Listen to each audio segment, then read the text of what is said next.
Betty Friedan, Gloria Steinem, and Kate Millett essentially made 1960s feminism. They accepted and amplified Simone de Beauvoir's assertions about a patriarchy that subjugated women and privileged men. Such a conception necessarily dehumanized men and promoted revolutionary anger.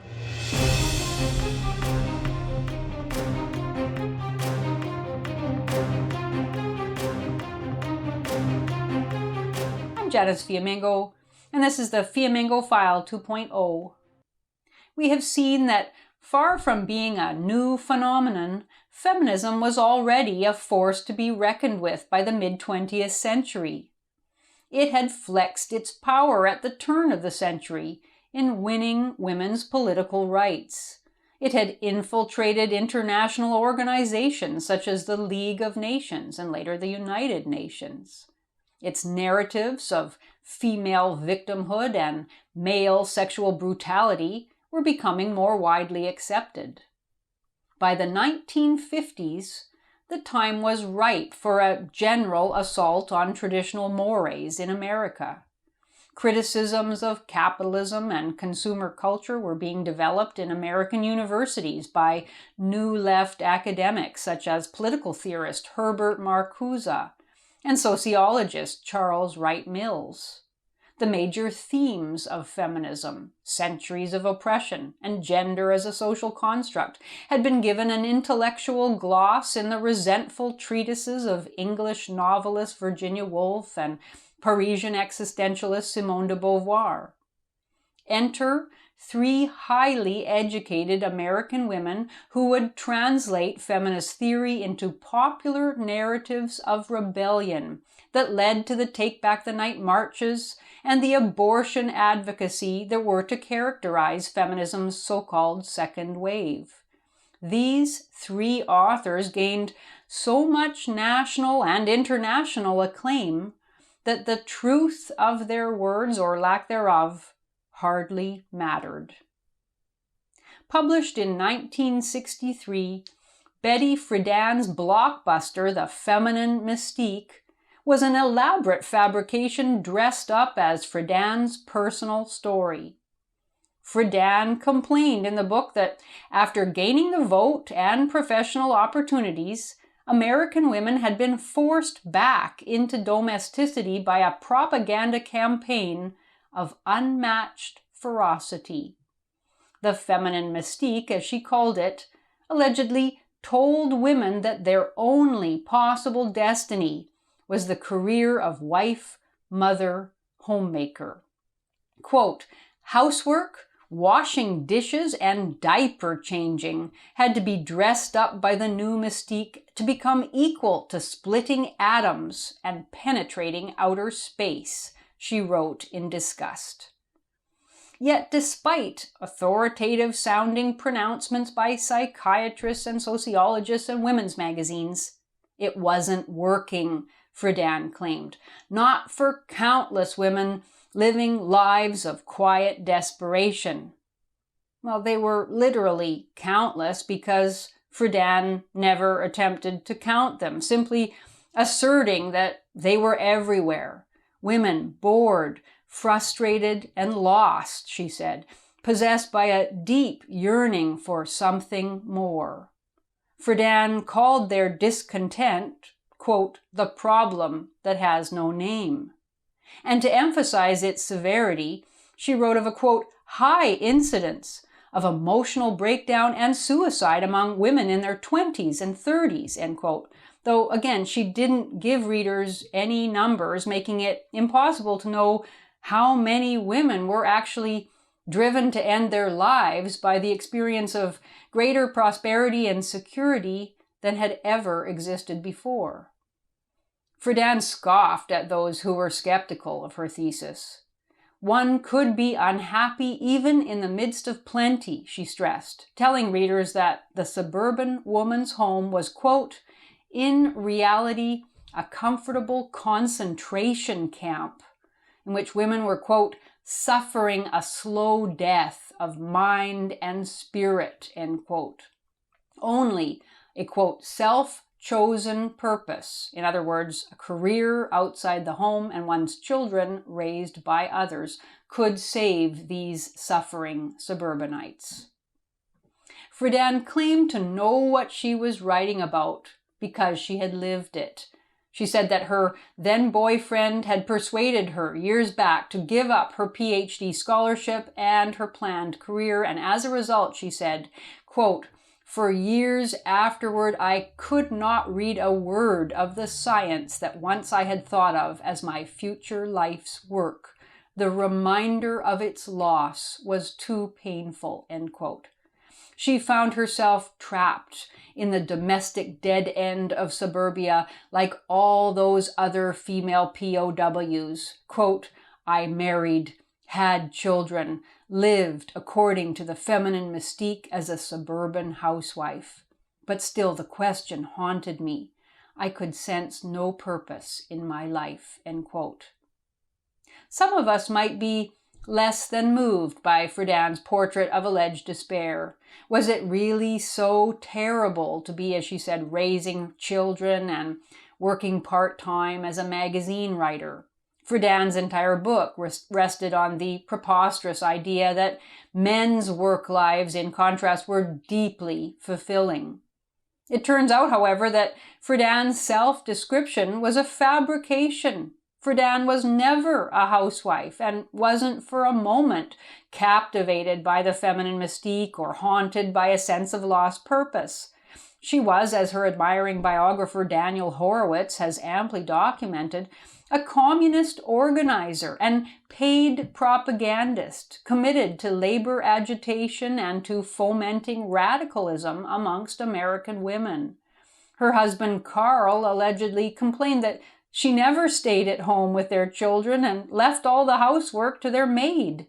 So the entirety of her personal howl of rage was based on a fib. Friedan didn't want to admit that she was a communist, so she invented a housewife persona and a problem that couldn't be proved or disproved in order to promote the destabilization of one of the most high-functioning, productive, and dynamic societies that had ever existed.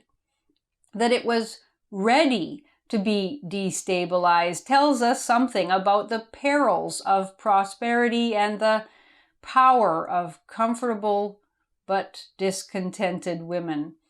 Friedan went on a few years later in 1966 to co-found the National Organization for Women, a pro-abortion feminist lobby group.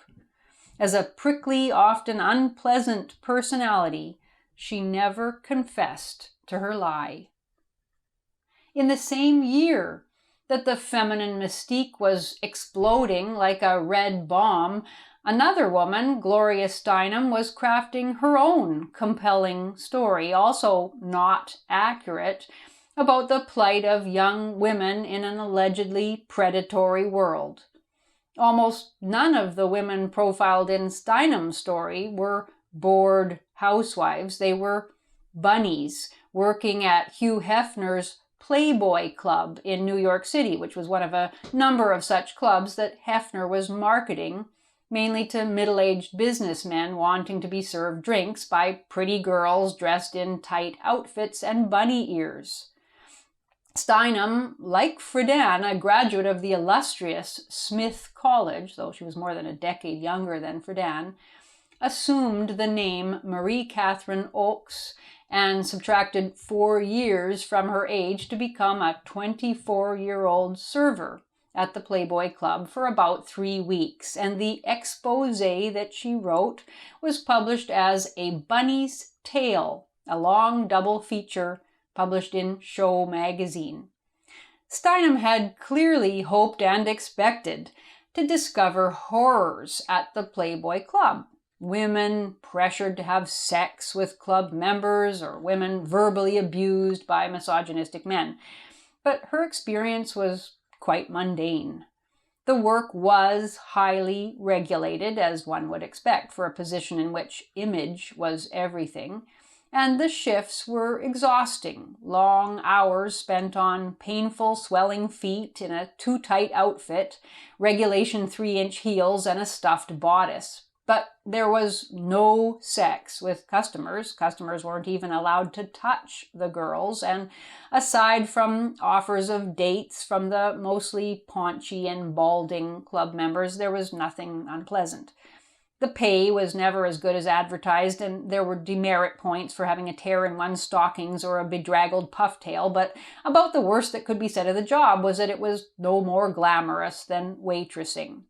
Nevertheless, Steinem reported on the job as if there were horrors, telling readers how dehumanizing it was. For example, to have to memorize scripted phrases. And this became her running theme, that she was treated as an object, little better than a prostitute. One evening, while working in the coat check, she noted that, quote, there were a few customers, a very few, who looked at us not as objects, but as if we might be human beings, end quote. And while walking home one night, she exchanged a glance with a high-class prostitute and noted that, quote, of the two of us, she seemed the more honest, end quote. The self-pity was hidden behind the allegedly searing insight.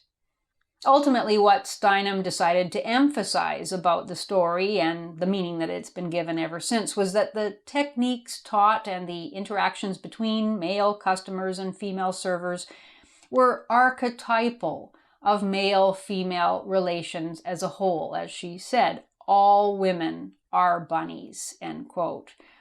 This was a classic feminist move. Take one group of women's experiences, paint them as entirely negative, and claim them as true of all women. According to Steinem, all women are taught to please men, given lines to learn, supposed to make men feel listened to, have to wear degrading outfits, and are essentially props to male self-esteem.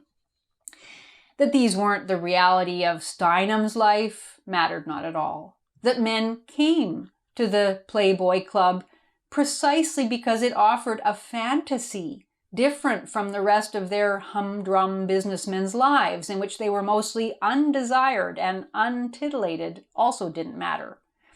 Offered as a snapshot of women's reality, the article was in fact a piece of propaganda as carefully fashioned as the bunnies themselves. Steinem went on to have a long public career as America's best-known feminist, founder of Ms. magazine and spokesperson for many lobby groups. She is credited with popularizing the feminist slogan, "A woman without a man is like a fish without a bicycle." In a 1982 essay on Black American novelist Alice Walker, she demonstrated that her feminism was inclusive of racist caricature, quoting with approval Walker's claim that, quote, since white men lived by raping the earth and then by threatening us all with the bomb, why not let them die by it, end quote. Steinem ended that article by assuring readers that, quote, I think we can trust Alice Walker to know us, and we can change for the better if we know her, end quote. Genocidal rage against white men seemed okay with Steinem. But she was good-looking and photogenic, and despite the poisonous radicalism of many of her ideas, she managed to make feminism seem attractive and reasonable, and she made a good career out of it. Following in Steinem's footsteps was Kate Millett, who in the 1960s set out to write the definitive analysis of women's alleged oppression.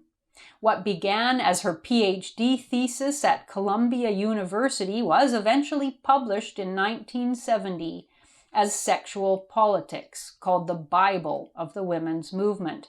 It was a treatise filled with factual errors and nonsensical claims about history and biology that nonetheless passed among credulous reviewers as authoritative research, and it formalized many of the terms at the heart of feminism. Though Millett's area of research specialization was English and comparative literature, Millett focused extensively in her theory chapter on the alleged scientific consensus regarding gender identity.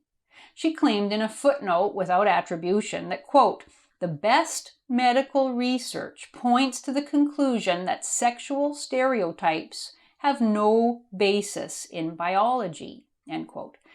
And she explained in her main text, again without evidence, that even the heavier musculature of the human male was not entirely, quote, "biological in origin, but was also culturally encouraged through breeding, diet, and exercise," end quote. So averse was Millett to accepting any non-conspiratorial explanation for culture that she had to claim it untrue that physical strength had ever mattered in history. She wrote with no attempt at argumentation that, quote, "Civilization has always been able to substitute other methods, technique, weaponry, knowledge for those of physical strength." And she alleged that, quote, "Contemporary civilization has no further need of it," end quote. She stressed that whatever the real differences between the sexes may be, we are not likely to know them until the sexes are treated differently, that is, alike. A conveniently unrealizable proposition that asserted, even while it appeared to draw back from asserting, the socially determined nature of male and female. And finally, she cited the findings of now mainly discredited sexologist John Money and his fellow researchers, who had allegedly discovered through research on intersex patients, quote, "that gender role is determined by postnatal forces regardless of the anatomy and physiology of the external genitalia," end quote. Now, perhaps Millett is not to be blamed for relying so exclusively on what seemed then surely to be cutting-edge sexology research. We now know that claims about the infinite malleability of gender identity were always controversial and have now been extensively criticized, though they continue to be influential and have resulted in hugely expensive and often personally devastating social engineering programs, as well as the trans movement now tearing feminism apart. It would serve feminists well to remember how enthusiastically earlier feminists pushed the social constructionist thesis in the 1960s and after. Millett went so far as to claim that sexual desire itself was learned rather than instinctual. She said, quote, "Even the act of coitus is the product of a long series of learned responses to the patterns and attitudes, even as to the object of sexual choice, which are set up for us by our social environment," end quote. Her treatise thus laid the groundwork for the remaking of human beings as completely blank slates to be refashioned according to a feminist utopian framework. It was a refashioning that had to begin with the destruction of the family, as Kate's sister Mallory Millett has recently exposed in her memoirs of growing up with Kate and witnessing firsthand Kate's Maoist-inspired ravings about making cultural revolution by, quote, "destroying the American family, by destroying the American patriarch," end quote. The father, husband, provider, and protector must be destroyed. Kate Millett, though, was never simply the passionate researcher that she claimed to be in her introduction to the reissued Sexual Politics. From the time she was a child, she was a victim of bipolar disorder that prevented her from assessing her society reasonably. She spent years in and out of mental institutions with various suicide attempts. Participating in the founding of the National Organization of Women and many other women's organizations, she encouraged the feminist takeover of all institutions in order to sow the seeds of America's dissolution. Only then could the oppressive patriarchy at last be undone and 1,000-year feminist Reich begin. She looked forward rapturously to the transformation of human personality in order to, quote, change the quality of life. Unfortunately for her and for us, she was one of the last people in America who should have been tasked with outlining that blueprint. In 1963, it just so happened that 268 American coal miners, all men, died on the job, one of many counterfacts that never made its way into any of Friedan, Steinem's, or Millet's statements about patriarchal privilege. These were highly educated women filled with rage who spoke in fervent terms about the liberation of women and the coalition of oppressed groups that would allegedly bring it into being. Because men were the alleged architects of and beneficiaries of the oppressive order that had to be overthrown, male alienation and suffering were at worst a necessary evil, at best proof to be seized on with satisfaction that the revolution was proceeding. The vengeful feminism of the next 50 years was by 1970 firmly in place.